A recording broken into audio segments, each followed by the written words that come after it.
क्या कोई road accident इतना ज्यादा खतरनाक हो सकता है कि उसके ऊपर एक मूवी तक बनानी पड़ जाए?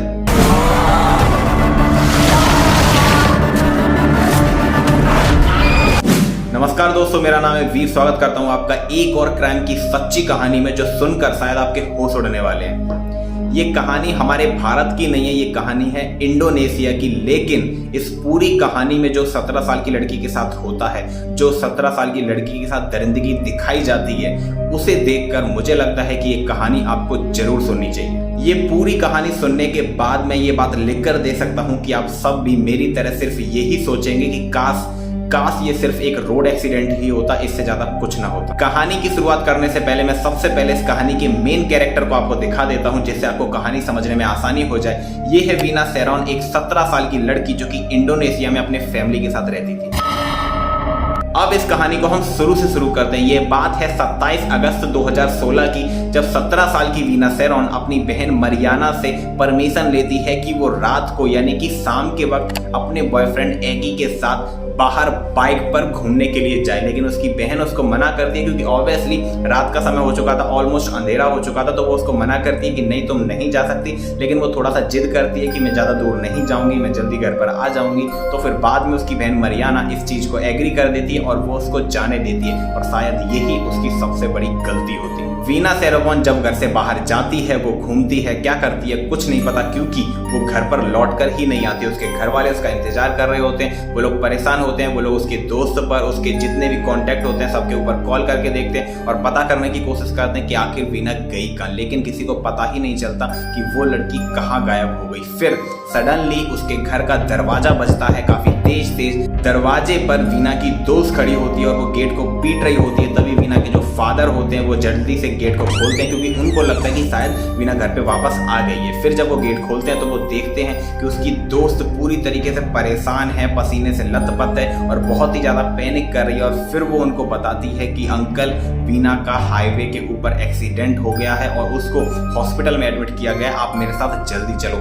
ऑब्वियसली ये सब सुन के किसी भी फादर के हाथ पैर काम करना बंद कर जाएंगे। उसी तरह उसके फादर की भी हालत खराब हो गई। लेकिन फिर भी उन्होंने जैसे तैसे करके अपने फादर यानी कि वीना के जो दादाजी थे, उनको लेकर वो हॉस्पिटल पहुंचते हैं। और जैसे ही वो हॉस्पिटल जाके देखते हैं तो उनको दिखती है वीना की बॉडी। हालांकि वो भी जिंदा थी, लेकिन पूरी तरीके से मतलब मरने की हालत में थी। उसके हाथ पूरी तरीके से टूटे हुए थे, उसके पैर, दोनों पैर पूरी तरीके से टूटे हुए थे। उसको वेंटिलेटर पे लेटाया गया था, क्योंकि उसको सांस भी नहीं ले पा रही थी। इससे पहले कि वो वीना से कुछ बात कर पाते, कुछ पूछ पाते कि ये सब कैसे हुआ, वीना ने अपने फादर के हाथों में ही दम तोड़ दिया, वो मर चुकी थी। और वहीं दूसरी तरफ वीना का जो बॉयफ्रेंड था एगी, वो भी उसी हॉस्पिटल में एडमिट था। जब उसके पास जाकर उसकी हालत देखी गई तो वो भी दम तोड़ चुका था, यानी कि उसकी भी डेथ हो गई थी। और उसी के थोड़ी देर बाद पुलिस भी अपनी टुई टुई करती हुई गाड़ी से वहां पर पहुंच जाती है। और जब पुलिस वालों से पूछा जाता है कि क्या आपको इस पूरे क्राइम सीन की जानकारी थी या पूरे एक्सीडेंट की जानकारी थी, तो वो बोलते थे कि हाँ, हमें हाल ही में इसकी जानकारी मिली। हमने क्राइम सीन यानी कि उस हाईवे पर भी जाकर देखा और ये सिंगल व्हीकल एक्सीडेंट था, यानी कि इस व्हीकल से कोई भी दूसरा व्हीकल नहीं टकराया था। ये व्हीकल सीधा जाकर एक हाईवे के ऊपर जो खंबे लगे होते हैं वहां पर जाकर टकरा गया और ये सीधा एक एक्सीडेंट ही। अब यहाँ पर मुझे एक चीज बिल्कुल भी समझ में नहीं आई कि इंडोनेशिया की पुलिस ने अपनी आंखों में कछुए का पेशाब डाल रखा था, क्या डाल रखा था। उन्हें बिल्कुल भी इतनी बुद्धि नहीं थी कि जिस इंसान के दोनों हाथ रगड़े गए हों, यानी कि उसके दोनों हाथों को तोड़ दिया गया हो, दोनों पैरों को तोड़ दिया गया हो, वो भी बुरी तरीके से, तो ये एक्सीडेंट किसी सिंगल व्हीकल एक्सीडेंट में तो हो ही नहीं सकता। इतनी ज्यादा चोट सिंगल व्हीकल एक्सीडेंट से तो आ ही नहीं सकती। लेकिन हो सकता है कि इंडोनेशिया पुलिस उस वक्त भंड हो, उसको समझ में नहीं आया हो कि ये क्या हुआ।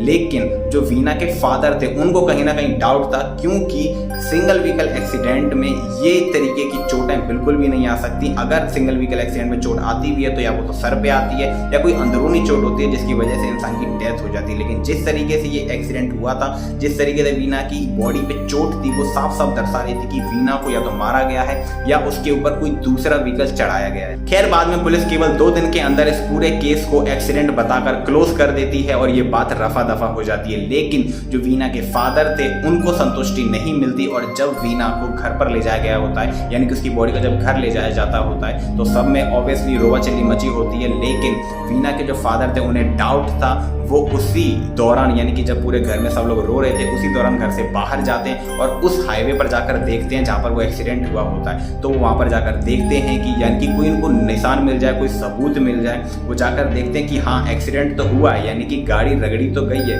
क्योंकि रोड के जो साइड वाला एरिया था, मिट्टी जहाँ पर पड़ी थी वहाँ पर गाड़ी के रगड़ने का निशान तो दिखाई दे रहा था। और जो लट्ठा था यानी कि जो खंभा था उस पे जिस पे जाके वो रोड गाड़ी उनकी टकराई होगी, उस खंभे पर भी कोई निशान इतना खास नहीं था जो ये दर्शाए कि ये एक्सीडेंट काफ़ी ज़्यादा ब्रूटल है। फिर वो जाकर चले गए सीधा पुलिस स्टेशन पे। उन्होंने पुलिस वाले से पूछा कि जो उनकी गाड़ी थी, बच्चों की जो गाड़ी थी जो वो चला रहे थे जिससे एक्सीडेंट हुआ, और जो बच्चों का सामान था वो कहाँ है, आप मुझे वो दिखाओ। तो पुलिस वाले सारा सामान लाकर उनको दिखा देते हैं, गाड़ी भी दिखा देते हैं। और जब वीना के फादर उनका सारा सामान देखते हैं तो गाड़ी पर कोई भी स्क्रैच के निशान नहीं थे। जो वीना का फ़ोन था, जो वीना की जेब में था, वो फ़ोन भी बिल्कुल सही सलामत था, और भी जितने उनके सामान थे वो भी सही सलामत थे। यानी कि उन चीज़ों को देखकर ये लग ही नहीं रहा था कि इनका अभी अभी एक्सीडेंट हुआ है। ऑब्वियसली अगर कोई एक्सीडेंट इतना ज़्यादा ब्रूटल है जिसमें 2 लोगों की जान जा सकती है, तो उस एक्सीडेंट के दौरान उस गाड़ी के 2 टुकड़े हो जाने चाहिए। इतना तेजी से तो वो गाड़ी कम से कम टकरानी ही चाहिए। लेकिन गाड़ी को देखकर बिल्कुल भी नहीं लग रहा था कि इस गाड़ी का अभी अभी एक्सीडेंट हुआ है और इसी गाड़ी की वजह से 2 लोगों की जान जा चुकी है। अब ये सारी थ्योरी वीना के फादर के दिमाग में चल रही थी, लेकिन इसको प्रूफ करने के लिए उनके पास कोई सबूत नहीं था। इसीलिए इस केस को फौरन रफा दफा कर दिया गया, और वो कितना भी बोलते, कितना भी चिल्लाते, इसको ओपन नहीं किया जाता। लेकिन जैसे ही इस पूरे केस को क्लोज कर दिया, उसके लगभग 4 या 5 दिन बाद कुछ ऐसा होता है जो पूरे इंडोनेशिया को हिला कर रख देता है, पूरे पुलिस स्टेशन को हिला कर रख देता है। बेसिकली वीना की जो दोस्त थी जिसका नाम था लिंडा, और लिंडा की जो बड़ी बहन थी, उसने सीधा वीना के घर पे कॉल कर दिया। और वीना के घर पे कॉल उठाती है वीना की बड़ी बहन जिसका नाम था मरियाना। और जैसे ही वो कॉल उठाती है तो वो उसको ये बोलती है कि आप जल्दी से अपनी मम्मी को लेके, यानी कि वीना की जो मदर थी, उनको लेके मेरे घर पे आ जाओ, बहुत ही बड़ी प्रॉब्लम हो गई है। मरियाना ये बात सुन के ऑब्वियसली घबरा जाती है, और फिर वो वीना की मदर को लेकर सीधा लिंडा के घर पे चली जाती है। और जैसे ही वो घर पे जाते हैं तो जो वो सीन देखते हैं, बेसिकली जो लिंडा थी वो सर ऊपर करके लेटी हुई थी, यानी कि उसकी पूरी तरीके से हालत खराब थी, और वो कुछ भी आंखें फाड़ कर ऊपर देख रही थी, कुछ भी नहीं समझ रही थी और ना ही किसी से कुछ बोल रही थी। लेकिन जैसे ही वीना की मदर उसके पास जाकर खड़ी होती है, यानी कि लिंडा के बगल में जाके खड़ी होती हैं, तो लिंडा फौरन उनको अपने गले से लगा लेती है और जोर जोर से रोने लगती है। और तभी लिंडा की बहन बताती है कि पिछले 3 दिन से लिंडा इसी तरीके की हरकतें कर रही है, और जैसे ही लिंडा की खुद की माँ उसके पास आती है तो वो उसको दूर भगा देती है और ये बोलती है कि मैं लिंडा नहीं हूँ, मैं वीना हूँ, मुझे मेरी माँ चाहिए। यानी कि वीना की जो आत्मा थी वो अब लिंडा के अंदर आ चुकी थी, और वो ये बताना चाहती थी कि 4 दिन पहले उस रोड एक्सीडेंट के दौरान उसके साथ क्या हुआ। अब ये कहानी सुनने में पूरी तरीके से बनावटी लगती है, लेकिन ये रियलिटी है, क्योंकि इसी कहानी के बेसिस पे बाद में इस केस को आगे बढ़ाया गया। और फिर जो इस कहानी के दौरान लिंडा के द्वारा बताई गई चीज़ों पे एक्शन लिया गया, तो वो चीज़ें इतनी ज़्यादा खतरनाक थी, इतनी ज़्यादा डिस्टर्बिंग थी, जिसे सुनने के बाद हर किसी के होश उड़ गए और पूरा इंडोनेशिया ये सुनकर घबरा गया। अब मैं आपको बताता हूँ वो स्टोरी जो वीना ने अपनी दोस्त लिंडा की बॉडी में आकर अपनी मदर को बताई थी। जिस रात वो अपने बॉयफ्रेंड के साथ बाहर निकली थी घूमने के लिए, उसी रात उसको बाहर घूमते हुए एक लड़का देख लेता है जिसका नाम था पैगी। पैगी वीना और लिंडा का एक कॉमन दोस्त हुआ करता था, लेकिन पैगी हमेशा से ही वीना को पसंद करता था। वो उसको कई बार प्रपोज कर चुका था, कई बार अप्रोच कर चुका था, लेकिन ऑब्वियसली वीना उसको मना कर देती थी, क्योंकि उसका एक बॉयफ्रेंड ऑब्वियसली ऑलरेडी था जिसका नाम था एगी। अब यहाँ पर एक चीज़ हमें समझनी पड़ेगी कि उस वक्त इंडोनेशिया के अंदर काफ़ी ज़्यादा बाइक गैंग हुआ करती थी, अभी भी होंगी, लेकिन मैं उस वक्त की कहानी बता रहा हूँ। तो वहाँ पर एक गैंग हुआ करती थी जिसको बाइक गैंग बोलते थे। ये वो लड़के हुआ करते थे जो पूरी तरीके से बर्बाद होते हैं, जिनका कोई फ्यूचर नहीं होता, जिनका लाइफ का सिर्फ एक ही मकसद है, बाइक चलाना, टाइम वेस्ट करना, आवारागर्दी करना। अब यहाँ पर बाइक गैंग ए, बाइक गैंग बी, यानी कि 2 गैंग थी, और इन दोनों गैंग के बीच में हमेशा लड़ाई बनी रहती थी। जो पैगी था, जो हमेशा वीना को प्रपोज किया करता था, वो था बाइक गैंग ए का मेंबर, और जो एगी था, जो वीना का बॉयफ्रेंड था, वो था बाइक गैंग बी का मेंबर। अब ऑब्वियसली जैसा मैंने आपको बताया कि जैसे ही एक गैंग का मेंबर दूसरे गैंग के सामने अकेला मिल जाता था तो ये लोग मार पिटाई करना चालू कर दिया करते थे, और यही हुआ उस रात। जैसे ही एगी वीना को लेके घर से बाहर निकलता है तो बाइक गैंग ए का कोई इंसान इनको अकेले देख लेता है और वो अपनी पूरी गैंग को कॉल कर देता है और ये बता देता है कि यही तुम्हारे पास एक आखिरी मौका है वीना से बदला लेने का। और यही चीज़ पैगी के दिमाग में आ जाती है और वो भी यही सोचता है कि हाँ, यही वो मौका है जब मैं वीना से बदला ले सकता हूँ। और ये लोग करते भी यही है, पूरी गैंग जाकर ब्रिज पर खड़ी हो जाती है इन लोगों के इंतजार में कि जैसे ही वीना और एगी की बाइक आएगी तो ये उसके ऊपर पत्थर फेंकना चालू कर देंगे। और होता भी यही है, जैसे ही उनकी बाइक आती है तो पूरी गैंग के लड़के उनके ऊपर पत्थर फेंकना चालू कर देते हैं और एक बड़ा सा पत्थर सीधा एगी की सर पर जाकर लगता है, जिससे उसकी बाइक का डिसबैलेंस हो जाता है और बाइक रगड़ती हुई गिर जाती है। फिर पूरी गैंग इन दोनों को पूरी तरीके से मारना पीटना चालू कर देती है, मतलब उस हद तक मारती है कि जब तक ये लोग बेहोश नहीं हो जाते। और जैसे ये लोग बेहोश हो जाते हैं फिर जो दरिंदगी पूरी गैंग वाले इन दोनों के साथ दिखाते हैं वो शायद आपके सुनकर होश उड़ जाएंगे। वीना के हाथ के ऊपर बार बार ये लोग अपनी बाइक को चढ़ा रहे होते हैं, यानी कि उसके हाथ के ऊपर से अपनी बाइक को गुजार रहे होते हैं, जिसकी वजह से उसके दोनों हाथ टूट गए होते हैं। उसके पैरों पर ये लोग सेम चीज़ करते हैं, उसके दोनों पैर टूट जाते हैं, जिसकी वजह से जब हॉस्पिटल में वीना की हालत उसके डैड ने देखी थी तो वो इतनी ज़्यादा खराब दिख रही थी। और उसके बाद जैसे ही ये लोग समझ जाते हैं कि हाँ, अब इनकी हालत बहुत ही ज़्यादा बुरी हो गई है, इनकी हालत ऑलमोस्ट मरने को हो गई है, फिर इनमें से कुछ बंदे वीना को उठाते हैं और सीधा ब्रिज के नीचे ले जाते हैं। यानी कि इस तरीके का ब्रिज होता है तो इस जगह ले जाकर ब्रिज पे उसको रख देते हैं दोनों की बॉडी। और फिर इस गैंग में लगभग 8 लड़के होते हैं और वो 8 लड़के 1 बाय 1 उसी हालत में, बेहोशी की हालत में वीना की, जहाँ पर उसके दोनों हाथ टूटे हैं, दोनों पैर टूटे हैं, 1 बाय 1 ये लोग उसका बलात्कार करते हैं। मतलब ये चीज़ इतनी ज़्यादा घटिया थी, इतनी ज़्यादा दर्दनाक थी और इतनी ज़्यादा डिस्टर्बिंग है कि अगर कोई कमज़ोर दिल वाला इंसान इस चीज़ को लाइव होते हुए देख ले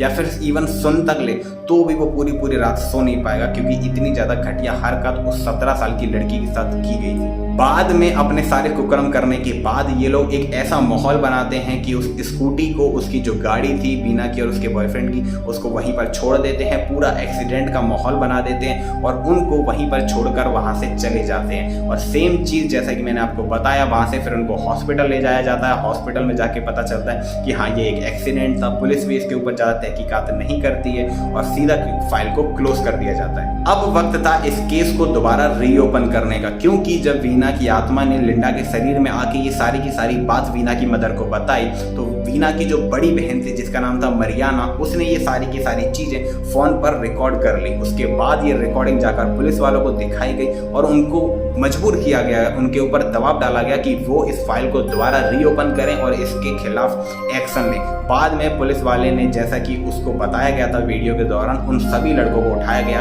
सबसे पहले पैगी को उठाया गया, फिर पैगी की अच्छे से तोड़ाई करी, फिर पैगी ने उन सब लड़कों के नाम बताए, पैगी का फ़ोन चेक किया तो उस फ़ोन में उसने बाकायदा मैसेज कर रखे थे अपने सभी दोस्तों को और उसमें उसने बता रखा था कि उसने किस तरीके से उस एक्सीडेंट को, मतलब उस पूरे मर्डर को एक तरीके का एक्सीडेंट का रूप दिया और किस तरीके से उन्होंने उसका बलात्कार किया, किस तरीके से उसके पैर तोड़े, उसके हाथ तोड़े, पूरी चीज़ उसने बाकायदा गधे ने मैसेज करके अपने दोस्तों को बता रखी थी। मतलब इतना भी कोई बेवकूफ़ कैसे हो सकता है? मतलब तूने बहुत बड़ा तीर मार लिया है क्या जो तू सबको बताता फिर रहा है? खैर, जो भी था, पुलिस ने सारी चीज़ें रिकॉर्ड करी, सारी चीज़ें सबूत इकट्ठा करे। बाद में जो वीना की बॉडी थी जिसको दफना दिया गया था, उसकी बॉडी को दोबारा ज़मीन से बाहर निकाला गया, उसका पोस्टमार्टम हुआ और जब पोस्टमार्टम हुआ तो सब कुछ क्लियर हो गया कि हाँ, उसका सच में उस वक्त रेप हुआ था, क्योंकि ऑब्वियसली सीमन वगैरह की वो मिल गए थे, सबूत मिल गए थे उसकी बॉडी के ऊपर, तो क्लियर हो गया था कि हाँ, उसका रेप हुआ था और उसको एक तरीके से टॉर्चर करके तब उसको मारा गया। बाद में पुलिस ने सब लड़कों को अरेस्ट कर लिया और उसमें से लगभग 7 लड़कों को तो सज़ा सुना दी गई। एक लड़के को 8 साल की सज़ा हुई क्योंकि वो नाबालिग था, वो 15 साल का था और उसकी पहचान भी लोगों से छुपा कर रखी। लेकिन फिर कुछ समय बाद जब इस पूरे इंसिडेंट के ऊपर, इस पूरे एक्सीडेंट के ऊपर 2024 में इंडोनेशिया के अंदर एक मूवी बनाई गई, वीना सेरेबॉन, उसके बाद इस केस ने दोबारा से एकदम से पीक पकड़ ली और जितने भी मीडिया वाले थे वो उन सब लड़कों से मिलने जेल गए, उनके इंटरव्यू लिए गए और उस वक्त इंटरव्यू देते दौरान उन सभी लड़के अपने अपने बयान से मुकर गए और उन्होंने ये बोलना चालू कर दिया कि पुलिस वालों ने हमें ज़बरदस्ती मार के, हमें टॉर्चर करके हमसे ये उगलवाया है कि ये कांड पूरा का पूरा हमने किया, जबकि हमने नहीं किया। लेकिन जब पुलिस वालों ने इन्हें स्टार्टिंग में पकड़ा था, यानी कि 2016 के दौरान इनको पकड़ा था, तब इन लोगों ने अपने मुंह से बाकायदा ऑन रिकॉर्डिंग ये बोला था कि हाँ ये सब कुछ हमने किया है और किस तरीके से किया, उन्होंने एक एक डिटेल भी बताई। और उसी दौरान जब पैगी का इंटरव्यू लिया गया तो उसने भी अपने बयान से मुकर गया और उसने भी मीडिया को यही बताया कि पुलिस ने हमें टॉर्चर करके इस पूरी घटना को अंजाम दिया, एक पूरा झूठा केस हमारे ऊपर लगा दिया, हमने कुछ भी नहीं किया। लेकिन फिलहाल अभी वो लोग जेल में ही हैं। और उसके बाद एक और ट्विस्ट आता है इस पूरी कहानी के अंदर, जब इंडोनेशिया के जो बड़े बड़े बाइक गैंग थे, यानी कि उस एरिया में जो भी बड़े बड़े बाइक गैंग थे, उनके कुछ लीडर थे, उन्होंने एक प्रेस कॉन्फ्रेंस करवाई और उस प्रेस कॉन्फ्रेंस में जाकर बताया कि जितने भी लड़के पुलिस वालों ने पकड़ रखे हैं वो लड़के कभी हमारी गैंग में थे ही नहीं। तो फिर पुलिस वालों ने किसको पकड़ लिया? तो एक तरीके से पुलिस वालों को यहाँ पर झूठा साबित करने की कोशिश करी गई। इस केस पे अभी भी काम चल रहा है, लेकिन शॉकिंग न्यूज ये है कि अभी लगभग 60 से 65 वकील, इंडोनेशिया के 60 से 65 वकील पैगी की तरफ से इस केस को लड़ने को तैयार है। और वो लोग ये कह रहे हैं कि हम पैगी को इंसाफ दिलाएंगे और हमको लगता है कि पैगी की इसमें कोई भी गलती नहीं है, जबकि पैगी ने सब कुछ पहले ही कबूल कर लिया था। फिलहाल के लिए इस पूरे केस का यही अपडेट है कि वो 7-8 लड़के जो भी थे वो सबके सब अभी जेल में हैं। एगी और वीना, उन दोनों की डेथ हो चुकी है, उनके फैमिली मेंबर अभी अपने घर पर हैं। लेकिन अगर इस केस में कोई और ट्विस्ट आता है, उन लोगों को छोड़ दिया जाता है या कुछ भी होता है, तो उसकी अपडेट मैं अपने कमेंट बॉक्स में पिन जरूर कर दूंगा। फिलहाल के लिए इस केस को यहीं पर बंद कर दिया गया है। आप लोग चाहो तो आप लोग उस मूवी को देख सकते हो। अब वो हिंदी में अवेलेबल है या नहीं वो मुझे नहीं पता, वो आप लोग जाके चेक कर लेना। खैर दोस्तों, आज की वीडियो में इतना ही। अगर आपको भी क्राइम स्टोरीज देखने का शौक है, क्योंकि ऑब्वियसली क्राइम स्टोरी से हमें काफी कुछ सीखने को मिलता है, हमें अपने आसपास का माहौल समझ में आता है कि इंसान कितना ज्यादा ब्रूटल हो सकता है, कितना ज्यादा दरिंदगी दिखा सकता है और एक इंसान पे किस हद तक भरोसा करना चाहिए। तो अगर आपको इस तरीके की स्टोरीज पसंद है तो प्लीज मेरे चैनल को सब्सक्राइब कर लो, वीडियो को लाइक कर दिया करो और शेयर भी किया करो, क्योंकि इसी तरीके की स्टोरीज मैं अपने चैनल पे कवर करने वाला हूँ। बाकी आज की वीडियो में इतना ही। मिलता हूँ आपसे अगली वीडियो में। तब तक के लिए अपना ख्याल रखो, अपनी फैमिली मेंबर का ख्याल रखो। Stay safe, stay healthy. जय हिंद।